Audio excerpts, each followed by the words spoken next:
डोळ्यांना घेऊन रायरेश्वराच्या साक्षीनं महादेवाच्या पिंडीवर केलेला रक्ताचा अभिषेक, ते वयाच्या 44व्या वर्षी 32 सोन्याच्या सोनेरी सिंहासनावर विराजमान होऊन स्वतःच्या मस्तकावर केलेला स्वराज्याचा अभिषेक हा प्रवास सोपा नाहीये। यसाजी, तानाजी, मुरारबाजी यासारख्या सवंगड्यांचं रक्त उघड्या डोळ्यांनी पाहणं आणि रक्त सांडून मिळवलेले किल्ले जड अंतकरणाने मिर्झा राजे जयसिंगांच्या अधीन करणं हे सुद्धा सोपं नाहीये। त्यासाठी शाहिस्तखानाच्या पोटात घुसून जुलमी राक्षसी अन्यायी बोट स्वराज्याच्या दिशेने येण्याआधीच तोडावं लागतं आणि अत्याचारी अफजल खानाच्या पोटातून व्याजासकट संपूर्ण आदिलशाहीला सुद्धा फाडावं लागतं। त्यासाठी संसार नावाच्या पन्हाळगडातून स्वतःची सुटका करून घ्यावी लागते। धाडस नावाच्या सुरतेची पुन्हा पुन्हा लूट करावी लागते। त्याग नावाच्या शिवाकाशीला वेळे प्रसंगी गमवावं लागतं आणि राजकारण म्हणून सह्याद्रीच्या सिंहाला सुद्धा फितूर बनवावं लागतं। तेव्हा कुठं गुलाबगिरीच्या तख्तागलीतून होरपळून निघालेला मायेचा सुकल छत्र जगणारे शिवराय छत्रपती होतात। या जगाच्या इतिहासात राजे महाराज येऊन अनेकांचा गौरव झाला आणि यापुढेही होत राहील। जगजनता सिकंदरच्या नावापुढेही सिकंदर अशीच महान उपाधी लावण्यात येते, परंतु या जगाच्या इतिहासात छत्रपती ही उपाधी एकाच राजाला दिली गेली, तो राजा म्हणजे राजे शिवछत्रपती। गुलामीच्या वाळवंटात जन्माला येऊन स्वातंत्र्याचा महासागर निर्माण करणारा मानवतेचा सगळ्यात मोठा फरमान म्हणजे छत्रपती। शत्रूच्या लाखाच्या छावणीत घुसून शत्रूचा थरका उडवणारा जगप्रसिद्ध योद्धा म्हणजे छत्रपती। तेलात पसरल्या समुद्रावर काबू मिळवत फादर ऑफ इंडिया नेव्ही म्हणून ओळखला जाणारा बाप म्हणजे छत्रपती। आणि आज 400 वर्षांनी मराठी मनामध्ये तत्वाची पेरणी करून जिवंत राहणारा विश्वव्यापी विचार म्हणजे छत्रपती।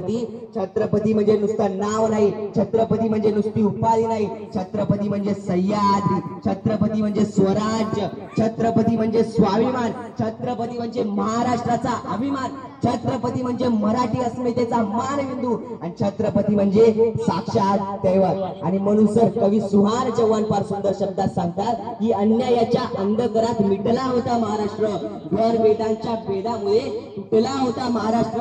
अहो राजे तुझी तलवार जेव्हा लढली न्यायासाठी तेव्हा कुठे हक्कासाठी पेटला होता महाराष्ट्र, तेव्हा कुठे हक्कासाठी पेटला होता महाराष्ट्र।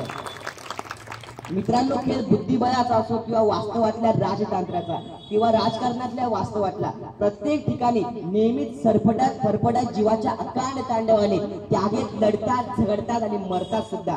आणि स्मारक मात्र प्रतिष्ठितांचीच उभारली जातात आणि उदो ही मानकऱ्यांचाच होतो, म्हणजे मरायचं प्यादांनी आणि जगायचं राजांनी, असाच आजपर्यंतचा रिवाज होता। परंतु जे 350 वर्षापूर्वी घडलं नाही ते या वास्तवात घडलं।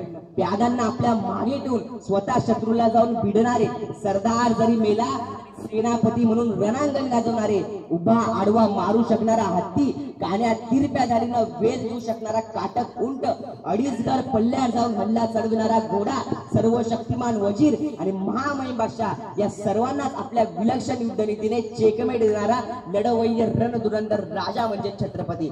आणि 1680 साली छत्रपती शिवाजी महाराजांनी या जगाचा निरोप घेतला आणि 1681 साली औरंगजेब या महाराष्ट्रामध्ये आला।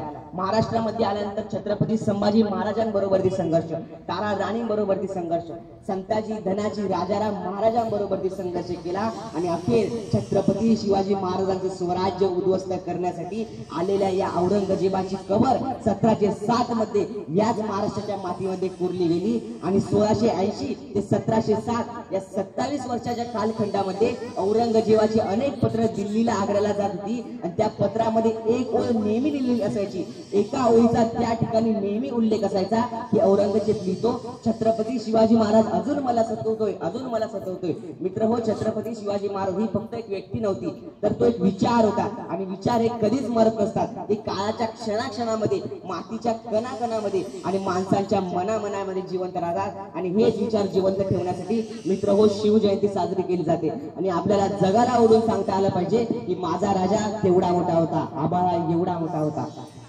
ही स्वराज्य कुणाच्या ऐरागेऱ्याच्या उपकारावर नाही उभं राहिलं, तर हे स्वराज्य या महाराष्ट्रातल्या मातीतल्या मावळ्याच्या रक्ताने हे स्वराज्य उभं राहिलेलं आहे। एकीकडे आता स्वराज्य उभं राहिलं होतं आणि दुसरीकडे मात्र छत्रपती शिवाजी महाराजांचा काळा दिवस जवळ येत होता. आणि अखेर 3 एप्रिल 1680 साली छत्रपती शिवाजी महाराजांनी या जगाचा निरोप घेतला आणि 1681 साली 1680 साली छत्रपती शिवाजी महाराजांनी जगाचा निरोप घेतला आणि छत्रपती शिवाजी महाराज नावाचं भगवं वादळ थांबलं. एके ठिकाणी एक कवी म्हणतो की रक्त सुद्धा रडलं होतं माझा राजा गेल्यावर, रक्त सुद्धा रडलं होतं माझा राजा गेल्यावर, परंतु थकला नाही कधीच तो अनेक युद्ध केल्यावर. अहो जखमा सुद्धा म्हणत होत्या की थांब राजा थोडं, जखमा सुद्धा म्हणत होत्या की थांब राजा थोडं, परंतु हातात होती ढाल आणि पळत होतं घोडं. अरे एकदा छत्रपती शिवरायांचं नाव घेऊन डोळे झाक आणि तुझ्या मार्गात आलेली संकट कापून टाक आणि तुझ्या मार्गात आलेली संकट कापून टाक. जाता जाता एवढंच सांगेन की छत्रपती शिवाजी महाराजांनी आपल्याला एक इतिहास दिला, एक ओळख दिली, परंतु आज आपण त्यांना काय देणार? आज आपण त्यांना एक वचन देऊ की आज आपण 21व्या शतकातले छत्रपती शिवाजी महाराज आणि 21व्या शतकातल्या मा जिजाऊती याची सुरुवात आपण आपल्या शुद्धा माध्यमिक विद्यालयापासून करू. हा विश्वास, हे वचन आपण त्यांना देऊयात आणि त्यांना मानाचा मुद्रा करू. मी माझ्या शब्दांना विराम देतो. जय शिवराय, जय हिंद, जय महाराज.